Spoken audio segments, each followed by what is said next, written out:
नमस्कार मंडळी. तर आज काहीतरी झटपट आणि पौष्टिक पदार्थ आपण बनवत आहोत. म्हणजेच काय तर ज्वारीच्या पिठाची ही मऊ जाळीदार लुसलुशीत आंबोळी.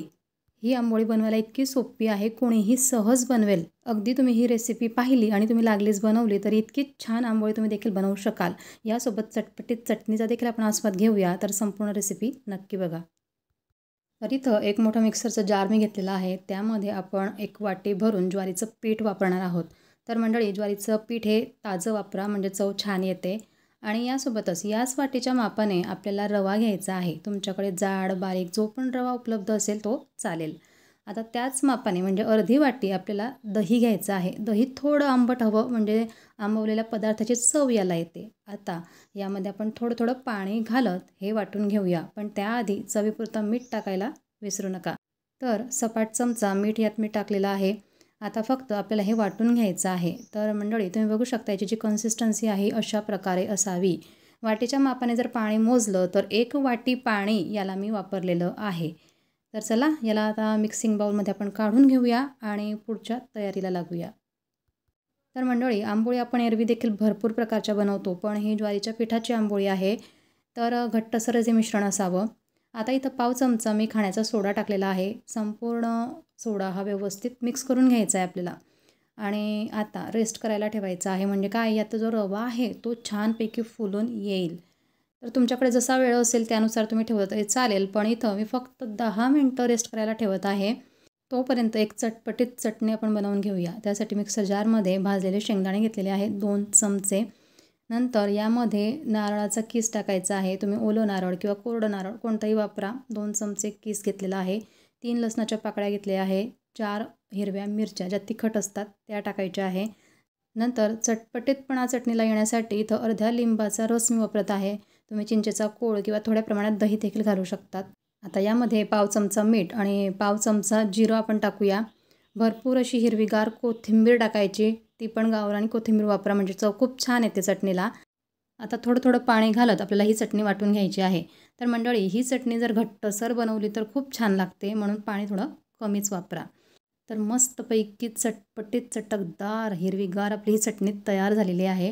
अशी ही चटणी एरवी तुम्ही इडली, डोसा किंवा उत्तप्पम सोबत देखील बनवू शकतात. आता गरमागरम तडका आपल्याला द्यायचा आहे. त्यासाठी 2 चमचे तेल घेतलेलं आहे. त्यामध्ये पाव चमचा जिरं, पाव चमचा मोहरी आणि 2 पिंच हिंग आपल्याला घालायचं आहे. म्हणजे कसं चव खूप छान येईल.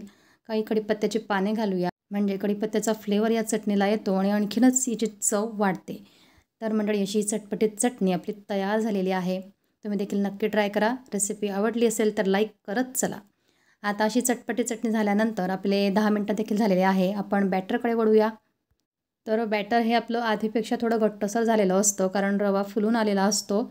आता एकदा पुन्हा व्यवस्थित आपण मिक्स करून घ्यायचं आणि गॅसकडे वळायचं. तर कन्सिस्टन्सी तुम्ही जवळून बघून घ्या, कारण असंच घट्टसर बॅटर आपल्याला आंबोळीसाठी आवश्यक आहे. गॅसवर मी आधीच तवा गरम करायला ठेवलेला आहे आणि आता त्यावर थोडं तेल टाकायचं. म्हणजे अगदी 1 ते 2 चमचा तेल टाकल्यावर लो गॅस फ्लेमवर आपल्याला या आंबोळ्या काढायच्या असतात. तर असं घट्टसर हे जे बॅटर आहे ते अगदी मधोमध आपल्याला 2 ते 3 चमचे टाकायचं आहे.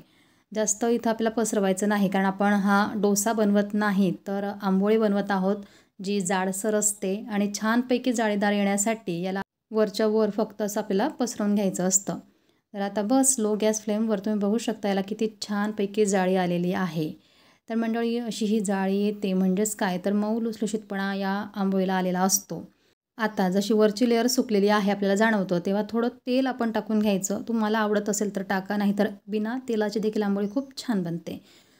आता फक्त आपल्याला आलटून पालटून ही थोडी शेकून घ्यायची आहे, म्हणजे कच्चापणा यात राहायला नको. त्यासाठी मी अशी ही पलटवून घेतलेली आहे.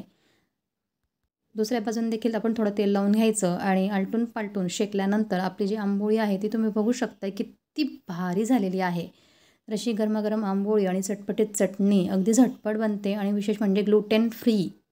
तुम्ही ही सकाळच्या नाश्त्याला बनवा किंवा मुलांना टिफिनला बनवा. अगदी झटपट होणारी रेसिपी आहे. विशेष म्हणजे पौष्टिक रेसिपी आहे. जर तुम्ही डाएट प्लॅन करत असाल तर अगदी परफेक्ट ही रेसिपी आहे. तर अशा प्रकारे या आपल्या संपूर्ण आंबोळ्या बनवल्यानंतर अशी चटपटीत चटणी आणि आंबोळीचा आस्वाद मी घेणार आहे. तर मंडळी, तुम्ही देखील घ्या, नक्की बनवा.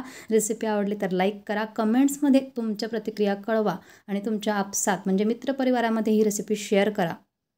व अशाच भरपूर छान छान व नवनवीन रेसिपी नेहमी बघण्यासाठी RR कुकिंग मराठी चॅनलला सबस्क्राईब करायला मात्र विसरू नका.